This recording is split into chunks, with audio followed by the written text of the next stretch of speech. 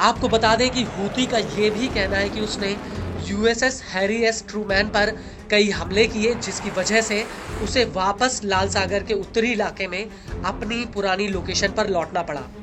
Houthi का कहना है कि उसके लड़ाकों ने अमेरिका और ब्रिटेन के हमलों को पूरी तरह से नाकाम कर दिया और अगर भविष्य में यमन के ऊपर हमला दोबारा होता है तो वो इसका पूरी ताकत से जवाब देने के लिए तैयार है।